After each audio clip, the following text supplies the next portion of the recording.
Welcome back to another deeply unsettling true crime story. If you're new here, thank you for joining us as we dive into real cases that shock, disturb, and leave us searching for answers. And for those of you returning, welcome back to another true crime deep dive. Today's case involves the heartbreaking story of Phoebe Bishop, a 17-year-old girl from Queensland, Australia, whose disappearance still leaves many questions unanswered. A teen on the verge of beginning a life-changing journey to reunite with her high school sweetheart, Phoebe had everything in place: a ticket, luggage, and an eager heart ready to embrace the adventure. But, on the morning of May 15, 2025, Phoebe vanished. She was supposed to board a flight to Western Australia but never did. What followed was a web of lies, an investigation filled with disturbing details, and a family torn apart by grief and betrayal. Phoebe's disappearance became a mystery wrapped in a series of tragic and troubling discoveries. While the investigation ultimately pointed to two individuals, James Wood and Tena Bramley, being responsible for her death, the case left an indelible mark on everyone involved, especially Phoebe's family and friends. As the pieces of the puzzle started to fit together, the haunting truth behind her death began to emerge, and with it, the unraveling of a deeply troubled relationship between Phoebe and those closest to her. Phoebe Bishop was a free spirit. Known for her vibrant personality, she was fiercely loyal to the people she loved. In the weeks leading up to her disappearance, Phoebe had spent months saving for a trip to Perth, where she planned to meet her high school boyfriend, Levi, and spend time exploring the South Coast. This trip was more than just a vacation. It was a chance for Phoebe to escape the tumult of her life at home, the strained relationship with her mother, Kylie Johnson, and the chaotic living conditions she found herself in. Phoebe had been living in the small town of Gin Gin, Queensland, with two individuals who, on the surface, appeared to be providing her a roof over her head. Tena Bramley, a woman in her 30s, and her partner James Wood, who was 34, had taken Phoebe in after she had a falling out with her mother. For a time, this arrangement seemed to offer Phoebe stability. However, as it later became clear, this was anything but a safe refuge. The house on Millen Street where Phoebe stayed was far from the sanctuary it appeared to be. Neighbors had often complained about the noise, the constant barking dogs, and the overwhelming squalor that seemed to define the property. The house was in a state of disrepair, cluttered with trash and animal remains. Inside, the smell was unbearable, the conditions unlivable. It was here, in this appalling environment, that Phoebe spent her final days. Phoebe had confided in friends about the state of the house. Text messages she exchanged just days before her disappearance showed her desire to escape, to leave the toxic situation and start over. On May 12, she had texted a friend, saying, "I take off to Western Australia in 3 days. Get out of this, expletive, home for a bit. So that will be good, just packing at the moment." This message gave the impression that Phoebe had been counting the days to escape her grim reality. But despite the excitement of her trip, Phoebe's departure didn't go as planned. On May 15, 2025, Phoebe was supposed to board her flight to Perth. She had been dropped off near Bundaberg Airport by Tena and James, her housemates, but something went terribly wrong. Phoebe called her boyfriend, Levi, just moments before she was supposed to check in for her flight, but after that, there was no sign of her. No check-in, no boarding pass, and worst of all, no sign of Phoebe at the airport. Levi, waiting anxiously for Phoebe to arrive in Perth, never received the phone call he had been eagerly anticipating. Hours went by with no word from her, and as the day stretched into evening, Phoebe's phone went silent. It was soon discovered that Phoebe's phone had been shut off, and her bank accounts remained untouched, unusual for someone who typically spent money freely. Her family immediately feared the worst. Phoebe's mother, Kylie Johnson, took to social media to plead for her daughter's safe return. She described Phoebe as free-spirited and loyal, someone who would never leave her family without contact, especially at such a sensitive time, just days before the anniversary of several family deaths. Kylie's emotional plea reflected the agony of a mother who had lost touch with her child and feared that something far worse had happened to her. As the investigation began, it became clear that the last people to see Phoebe alive were Tena and James. They had dropped her off near the airport, yet there was no evidence that Phoebe had ever entered the terminal. Her luggage, too, was missing, and questions began to swirl about the sequence of events on that morning. Investigators quickly began questioning Tena and James about the events of May 15, 2025. Both claimed that Phoebe had been upset, but that they had left her near the airport, assuming she had gone inside on her own. However, as the days passed, it became evident that there were significant holes in their story. CCTV footage from the airport revealed no sign of Phoebe entering the terminal, leading authorities to suspect foul play. Surveillance also showed Tena and James in the vicinity of Goodnight Scrub National Park, a location far from the airport. This location, over an hour away, would become the focal point of the investigation when Phoebe's remains were discovered there weeks later. The search for Phoebe quickly turned into a murder investigation. Tena and James, once seen as key witnesses, became prime suspects. Evidence from their home, including weapons, ammunition, and disturbing reports of animal abuse, painted a darker picture of their involvement. The community, too, began to question how Phoebe had found herself in such a dangerous situation, given her tumultuous relationship with her family and her difficult living conditions. As the case deepened, it became increasingly clear that the people who were supposed to protect Phoebe may have played a far more sinister role in her tragic fate. If you are following this story, don't forget to like, comment and subscribe so you can stay updated as we continue to unravel the details of this heartbreaking case. As the search for Phoebe Bishop intensified, it became apparent that the circumstances surrounding her disappearance were far from ordinary. What initially seemed like a simple case of a teenager missing her flight soon transformed into something much darker. It was a mystery that, with each new revelation, would leave a chilling mark on all who were involved. The morning of May 15, 2025, had started like any other for Phoebe's housemates, Tena Bramley and James Wood. They had dropped Phoebe off near Bundaberg Airport, and as far as they were concerned, they had done their part. But what followed was a series of disturbing and contradictory events that would raise more questions than answers.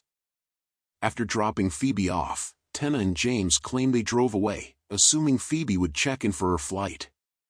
James later told reporters that they had stopped to give Phoebe a few minutes of space when she became upset. According to his story, Phoebe had been anxious about missing her flight, and the tension escalated into an argument. He claimed that they stopped the car to let her cool down, but when they returned, Phoebe and her large duffel bag were gone. They assumed she had walked the rest of the way to the terminal. However, this version of events didn't add up. Surveillance footage from the airport and surrounding areas revealed no sign of Phoebe entering the terminal or even approaching the check-in counters. To make matters worse, Phoebe's luggage, which was said to have been in the car with her, was also missing.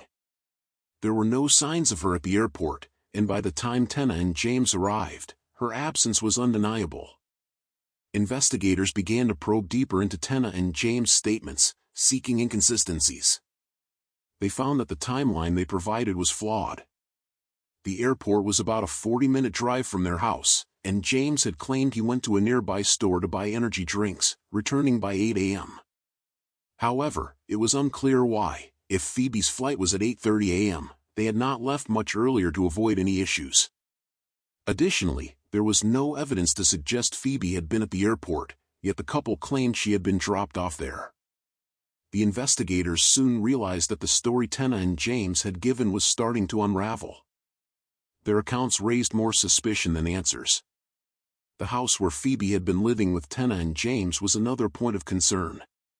The property on Millen Street in Jin had already raised eyebrows among neighbors due to its appalling living conditions. Described as a house of hell, it was littered with trash, animal remains, and clutter. The house, in stark contrast to the sleepy rural town around it, had become a symbol of neglect and decay. Local residents had reported loud parties, barking dogs, and disturbing behavior, all of which painted a grim picture of the environment Phoebe had been forced to live in. A neighbor, who later spoke to the press, recalled the overwhelming smell and the sight of dead dogs on the property, which had led to multiple complaints filed with animal welfare services. The house was anything but a safe haven, and Phoebe, a teenage girl already dealing with emotional distress, was subjected to these harsh conditions. Text messages Phoebe had exchanged with a friend days before her disappearance revealed how desperate she had become. "I take off to Western Australia in 3 days. Get out of this, expletive, home for a bit," Phoebe had texted, clearly expressing her desire to escape the toxicity of her living situation. It was a cry for help that would go unheard, as Phoebe was eventually caught in a storm of chaos that would end her life. As the investigation progressed, more troubling details emerged. Tena and James's initial cooperation with law enforcement soon began to feel more like an act. The couple had been one of the last to see Phoebe alive, and their stories were now being scrutinized.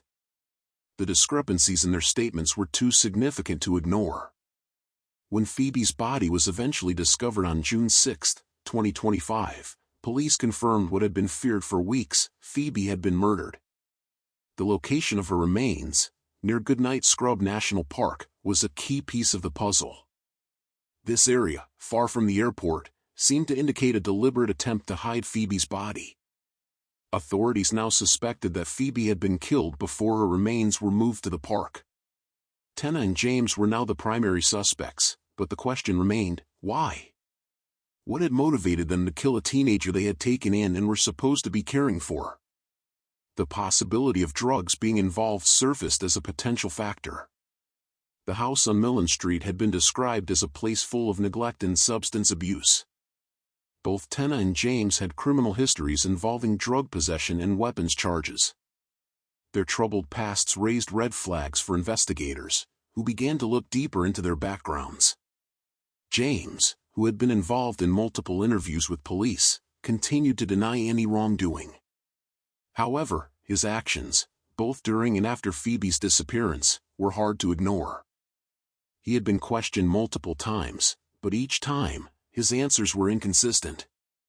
He had even gone so far as to create social media posts pleading for Phoebe's return, offering a fishing boat as a reward. It was a performative gesture that seemed to scream guilt.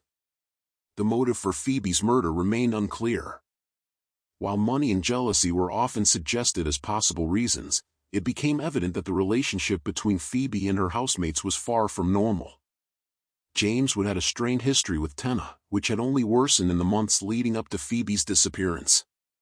His social media posts, including a bizarre video of him lip-syncing to an Ed Sheeran song, hinted at a deeper emotional conflict and a need for validation. As the investigation continued, more secrets began to surface about the personal lives of Tena and James. The presence of weapons at their home, the discovery of a sawed-off shotgun, and James's strange behavior all suggested that something far more sinister was at play. Tena, who had a history of legal issues, had been on parole for a previous weapon charge at the time of Phoebe's death, adding another layer of complexity to the case. This case has so many twists and turns. What do you think happened to Phoebe? Who do you think is responsible for her death? Leave your thoughts in the comments below. And don't forget to like, share, and subscribe for more updates on this story. The search for Phoebe Bishop had already taken an emotional toll on her family, friends, and the entire community of Gin, Queensland. For weeks, Phoebe's mother, Kylie Johnson, had been pleading for her daughter's safe return, refusing to believe that Phoebe had run away or left of her own volition. But as time passed, it became increasingly clear that something far more sinister had occurred. On June 6, 2025, the agonizing search for Phoebe finally took a tragic turn. Her remains were discovered in a remote area near Goodnight Scrub National Park, roughly an hour from the Bundaberg Airport where Phoebe had been last seen. The location was strange, as it had no obvious connection to the airport or Phoebe's supposed journey to Western Australia. This raised more questions than answers, and the investigation shifted into high gear as authorities sought to piece together the puzzle of Phoebe's final hours.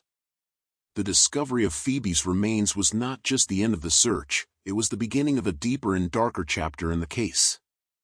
Forensic teams were quickly dispatched to Goodnight Scrub National Park, where Phoebe's body had been found. The area was searched thoroughly, but there was a sense of foreboding as investigators combed through the dense underbrush.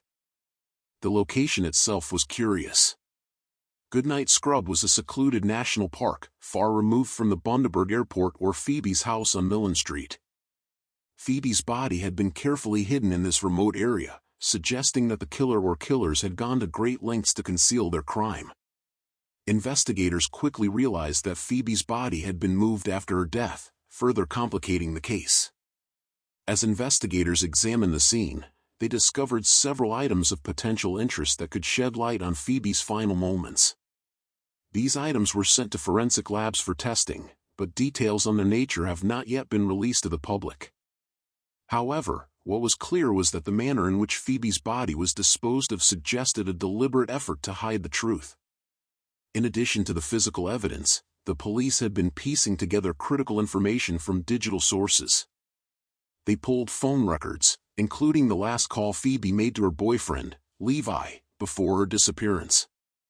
The fact that her phone was turned off immediately after this call raised alarms. This wasn't a teenager who had run off in a fit of rebellion. This was something far darker, something that pointed to foul play. As the case continued to unfold, it became clear that the individuals who were supposed to be helping Phoebe, the very people she had trusted, were now the prime suspects. James Wood and Tena Bramley, the two individuals who had taken Phoebe in, were no longer just witnesses, they were suspects. Their behavior in the days after Phoebe's disappearance had raised suspicion, and the discovery of her remains only deepened the investigators' resolve to uncover the truth. James had been adamant in his initial interviews with the police. He claimed that he and Tena had dropped Phoebe off at the airport, believing she had gone inside to catch her flight. However, when surveillance footage showed no sign of Phoebe at the airport, James's version of events quickly began to fall apart. Investigators turned their attention to the discrepancies in his story. James's behavior after Phoebe went missing was also troubling.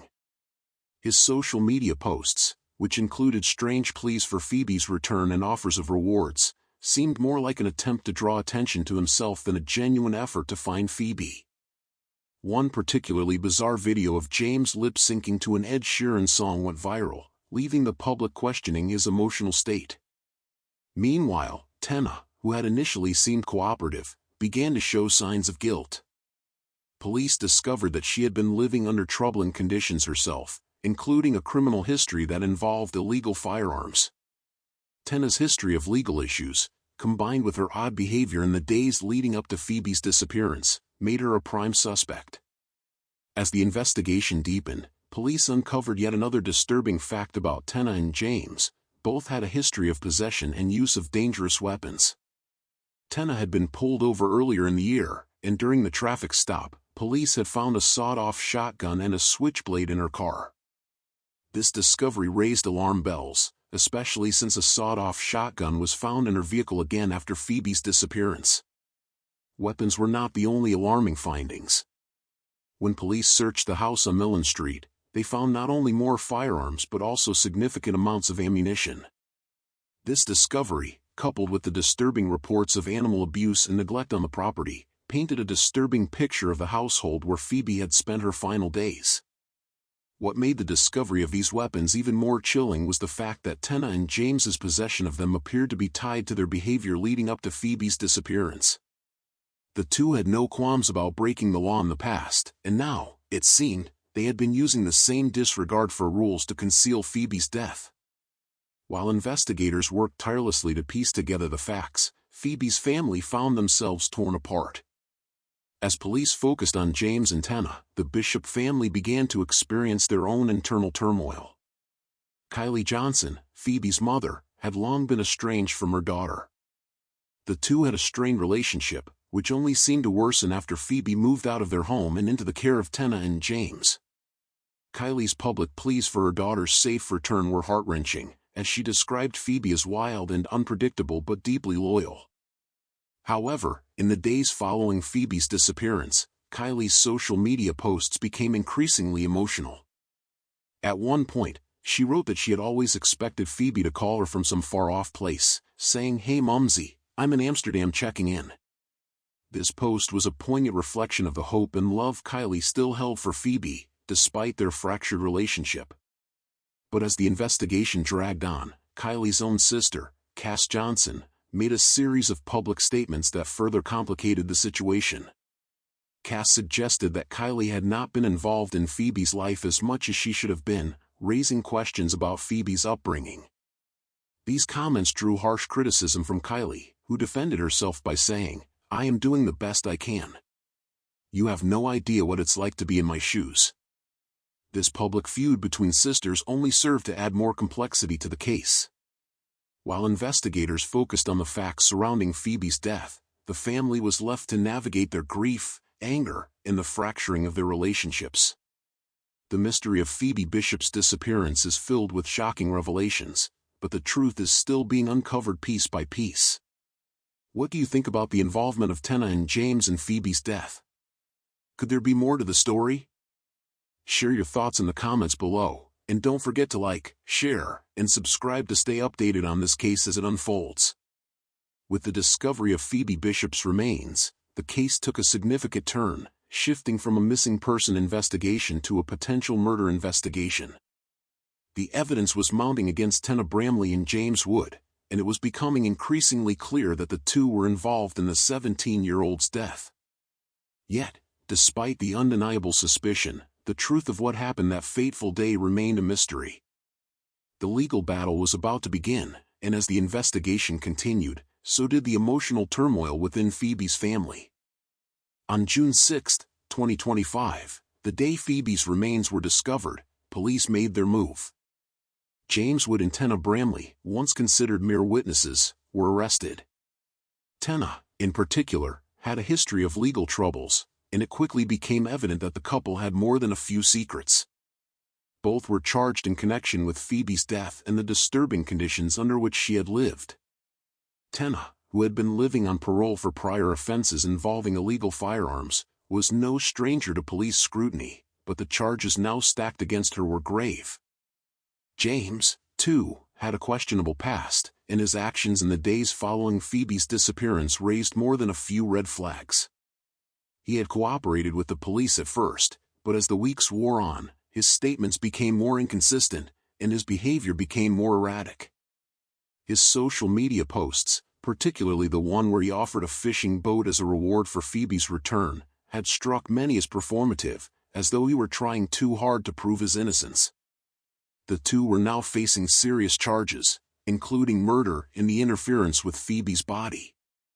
The details of their involvement were murky, but one thing was clear: Phoebe's tragic death had left the police with more questions than answers, and James and Tena were the ones who held the key to unraveling the truth. As James and Tena were brought before the courts, tensions within Phoebe's family reached new heights. In early June, Tena appeared in court to face charges related to the possession of illegal firearms, but the case against her went far beyond these charges. Her involvement in Phoebe's disappearance and death was now under the spotlight, and as more evidence came to light, it became increasingly difficult to deny her role in Phoebe's tragic end. During the proceedings, Tena's lawyer tried to paint her as a victim of coercion, suggesting that she had been manipulated by James. However, the evidence against her seemed insurmountable. The discovery of a sawed-off shotgun in her car, along with the disturbing reports of animal abuse and neglect, painted a bleak picture of the environment Phoebe had been subjected to. Meanwhile, James Wood was no less under scrutiny. In an interview with the media, he had openly complained about being witch-hunted by the police, suggesting that they were targeting him and Tena because they were the last people to see Phoebe alive. His defensiveness, combined with his bizarre behavior, only fueled the public's suspicions. The lack of a clear motive for Phoebe's murder left everyone wondering why these two had turned on her so viciously. While the legal proceedings against Tena and James unfolded, Phoebe's family was torn apart by their own internal conflicts. Her mother, Kylie Johnson, had been an emotional wreck since her daughter's disappearance, and she turned to social media to express her anguish. But as the investigation progressed, family tensions boiled over. Kylie's sister, Cass Johnson, made public statements questioning Kylie's parenting and accusing her of not being involved enough in Phoebe's life. Cass's comments created a media firestorm, with the public weighing in on the family dynamics and whether Kylie had failed her daughter. Kylie, clearly devastated by her sister's comments, fought back on social media, claiming that she had always tried to protect Phoebe, despite their strained relationship.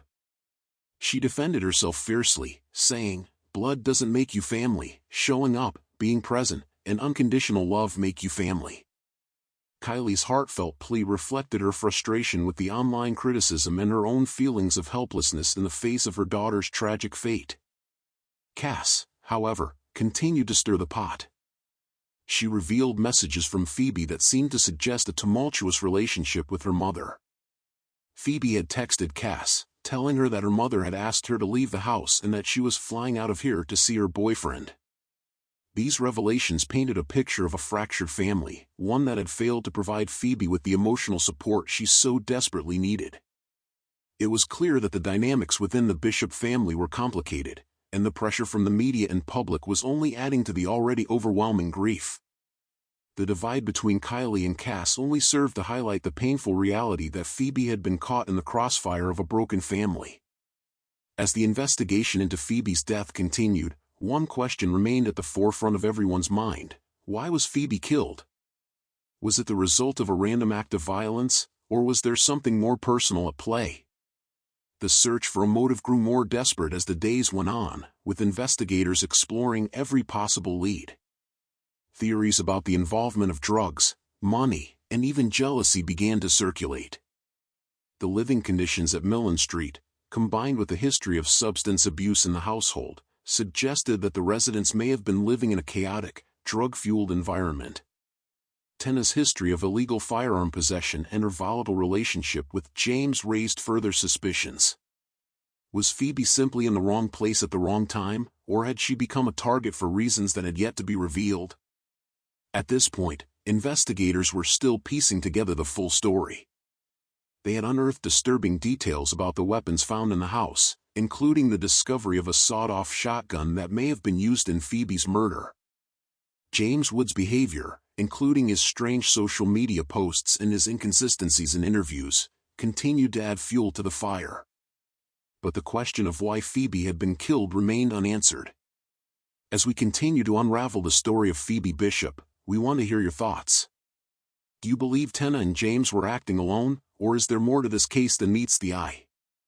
Could there be a deeper, darker motive at play? Leave your thoughts in the comments below, and don't forget to like, share, and subscribe for more updates on this evolving case.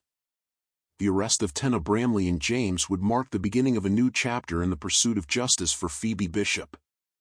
With the discovery of her remains, the legal process began to unfold, and the public was left grappling with the chilling reality of what had transpired. As the two primary suspects in Phoebe's murder, Tena and James were now facing the prospect of a courtroom battle that would not only decide their fate but also determine the truth behind Phoebe's tragic death. On June 6, 2025, the bodies of Phoebe Bishop and the broken pieces of her story had been uncovered. Forensic teams worked tirelessly to process the evidence, piecing together the puzzle of her last days. However, the details of Phoebe's death and the specific circumstances surrounding her murder were still unclear. What was known, though, was that both Tena and James were facing charges of murder, as well as interference with a corpse.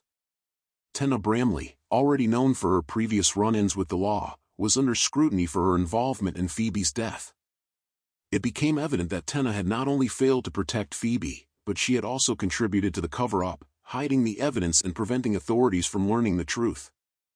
James Wood, whose strange behavior and inconsistent statements had been the subject of intense media scrutiny, was similarly charged with murder.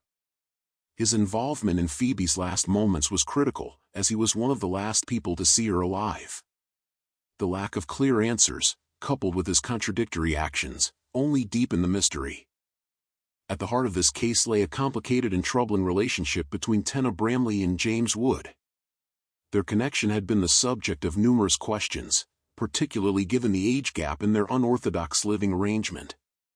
James, a man in his mid-30s, had taken in the 17-year-old Phoebe and provided her with a place to stay, but it was far from a safe haven.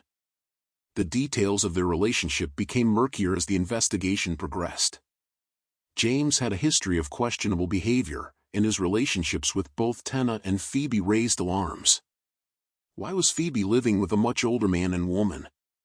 What drew her to them, and what exactly had been going on behind the closed doors of Millen Street. James's behavior after Phoebe went missing seemed to further complicate the picture. His social media posts, which at first appeared to be attempts to garner sympathy, became increasingly bizarre. One of the most unsettling aspects was his refusal to cooperate fully with authorities at a critical moment.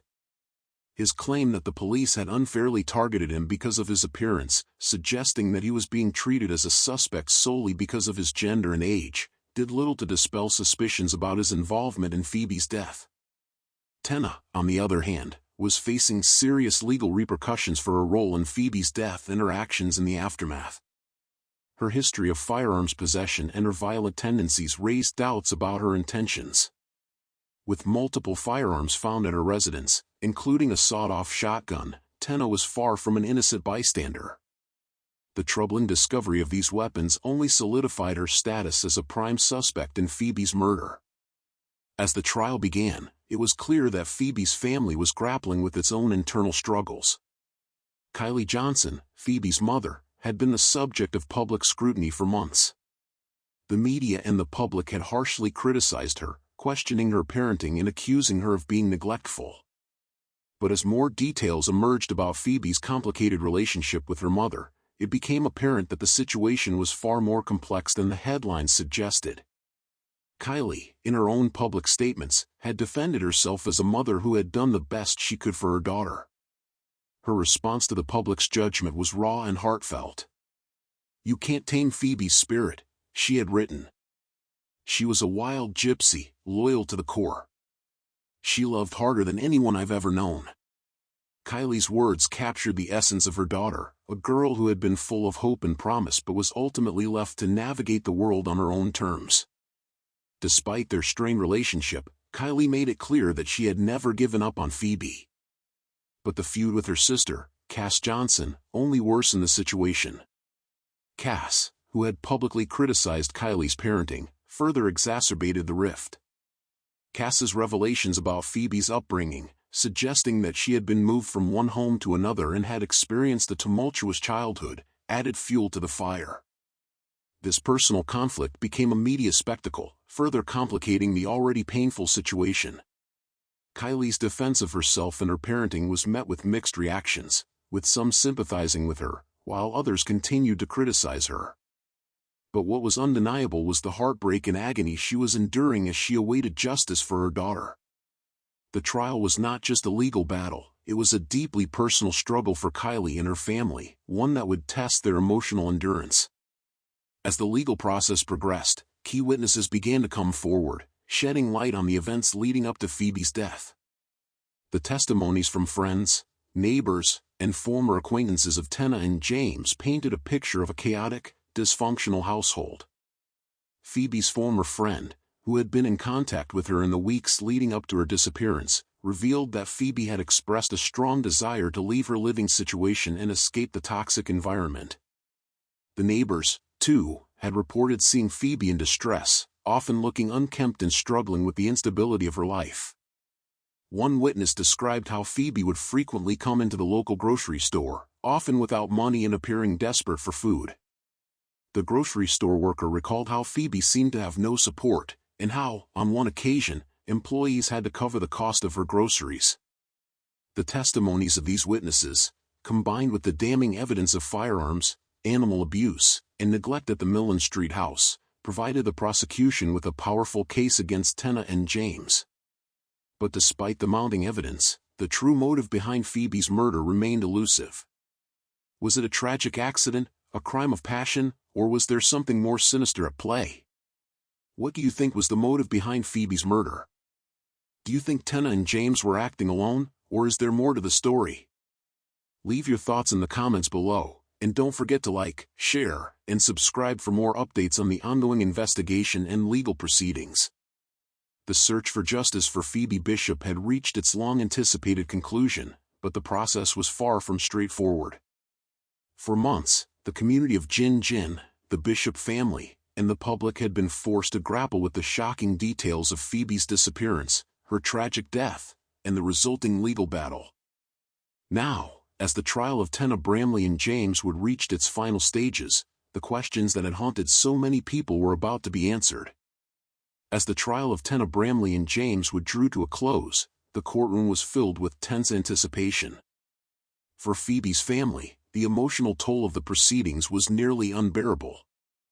Throughout the trial, they had been forced to relive the loss of their daughter in excruciating detail.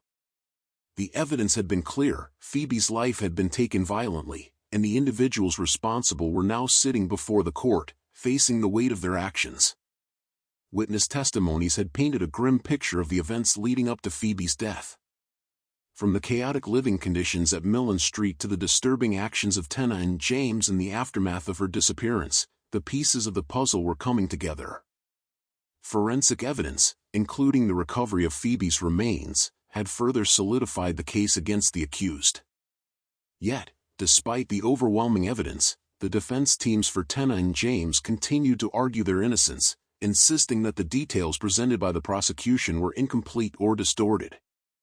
The legal battle had been marked by intense cross-examinations, emotional outbursts, and unexpected twists. But the prosecution's case remained strong, and there seemed to be little doubt that Tena and James were the ones responsible for Phoebe's death. However, there was still one key question that remained: what had truly motivated this tragic crime? Was it the result of a fleeting argument gone too far, or was there a deeper, more calculated motive at play? On the final day of the trial, after hours of deliberation, the jury returned with a verdict. The courtroom fell silent as the judge prepared to announce the decision that would forever change the lives of those involved. Tena, Bramley and James were both found guilty of the murder of Phoebe Bishop, as well as interfering with her remains. The verdict was a moment of bitter relief for Phoebe's family, who had fought tirelessly for justice. Kylie Johnson, Phoebe's mother, was visibly emotional as she learned that the people responsible for her daughter's death would now be held accountable. However, even as the legal proceedings came to an end, the family's grief was far from over. The emotional toll of losing Phoebe had already left an indelible mark on them, and now, the aftermath of the trial would only serve to deepen their sorrow. As the sentencing phase approached, there were mixed feelings within the community. Some believed that justice had been served, while others felt that no punishment could ever be enough to make up for the life that had been taken too soon. The prosecution had presented a strong case, but many in the community were still left wondering, what had driven Tena and James to kill Phoebe? Despite the fact that the murder had been carried out in a brutal and deliberate manner, no clear motive had emerged during the trial. Some speculated that the crime was the result of a violent outburst, perhaps sparked by an argument or a perceived betrayal. Phoebe had been living in an environment filled with instability and dysfunction, and it was clear that tensions were running high in the weeks leading up to her death. But there was more to the story. The presence of firearms in Tena's possession and her history of violent behavior suggested that there had been a deeper, darker undercurrent to the events of May 2025. For Phoebe, the decision to leave her family and live with Tena and James had been a desperate attempt to escape a life that she felt trapped in. Her mother, Kylie, had been a source of both love and frustration for Phoebe, and the tension between them had been palpable. Yet, despite their strained relationship, it was clear that Phoebe still yearned for connection, for a sense of belonging. Sadly, the environment she found herself in with Tena and James was far from a refuge. It was a toxic and dangerous place where her emotional needs were ignored, and her safety was compromised. James Wood's actions in the days following Phoebe's disappearance, his bizarre social media posts, his inconsistencies in his statements, and his defensive attitude, pointed to a man who was trying to cover his tracks. It was evident that he had played a role in Phoebe's death, but the true extent of his involvement remained shrouded in mystery. Some believe that the motive was rooted in power and control. Tena and James may have seen Phoebe as a means of manipulating their own circumstances, using her as a pawn in a twisted game. But as the trial revealed, the true motivations behind the crime were likely far more complex. For Kylie Johnson and her family, the trial was a painful reminder of everything they had lost. Throughout the legal proceedings, they had been forced to confront the painful reality of Phoebe's death, and the public scrutiny only added to their burden. Kylie's public pleas for justice had been met with both support and criticism, but she remained steadfast in her determination to seek the truth. In the aftermath of the trial, Kylie made a public statement expressing her sorrow and frustration. "I never thought I'd be in this position," she said. "As a mother, you always want to protect your children. I've been blamed for things I can't control, but I will never stop fighting for Phoebe. No one can ever take away the love I had for her." Kylie's words struck a chord with many, as they reflected the anguish of a mother who had been left in the dark about her daughter's fate. The trial had provided some measure of closure, but the emotional scars would remain for years to come. Phoebe's siblings, too, were left to grapple with the loss of their sister, and their own feelings of abandonment and grief were compounded by the legal proceedings. As the community of Jin Jin tried to heal, Phoebe's memory remained a source of both sorrow and inspiration. She was remembered as a free-spirited, loving young woman, whose life was tragically cut short before she had the chance to fulfill her potential. Phoebe Bishop's story is a tragedy, one that has left an indelible mark on her family, her community, and the public at large. The trial of Tena, Bramley and James Wood may have provided some answers, but it has also opened up new questions. The complexities of family dynamics, personal struggles, and the dark secrets of those who were supposed to protect Phoebe have left a lasting impact on all who follow the case. The conviction of Tena and James was a step toward justice, but for those who loved Phoebe, true healing will take much longer. As Phoebe's family continues to cope with their loss, the lessons learned from her life, and from her death, will hopefully inspire others to look deeper into the lives of vulnerable young people and ensure that no one is ever left to struggle in silence. What do you think about the verdict in Phoebe's case? Were the true motives behind her murder ever fully revealed, or is there more to this story that we still don't know? Share your thoughts in the comments below, and don't forget to like, share, and subscribe for more updates on the case.